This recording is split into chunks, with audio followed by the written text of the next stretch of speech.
почитувани медиуми, почитувани представници, почитувани граѓани. Добро е што денеска маските падна и што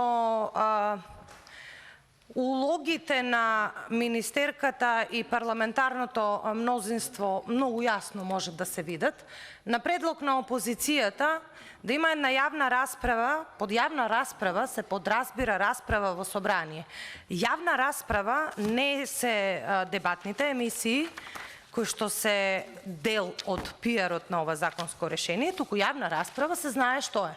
Јавна расправа е расправа во Собранието на Република Македонија, каде што законското решение се третира и за него даваат мислење сите засегнати страни од страна на ова законско решение кое што го предлага владата.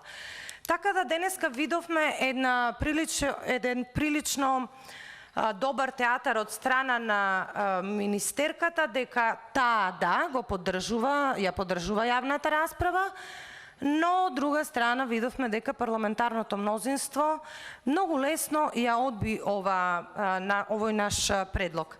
Станува збор за многу значајно законско решение за кое што ние како пратеници не би можеле да донесеме правилна одлука ако не ги слушнеме синдикатите.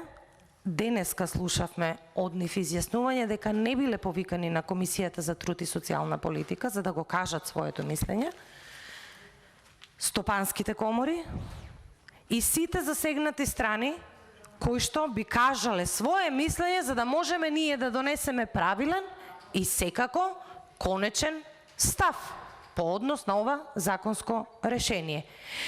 И толку од транспарентноста, збор кој што постојано, секој втор збор на оваа влада е транспарентно и отчетно. Транспарентно може да биде само законско решение кое што не е по скратена постапка, во случајот не е, да има јавна расправа, а особено законско решение кое што и како ќе влие и на економската состојба и на правата на работниците. Затоа предпоставувам дека јавноста е таа што ќе суди и ќе цени по однос на изјаснувањата на парламентарното мнозинство и она што денеска се случи во Комисијата за труд и социјална политика. Благодарам.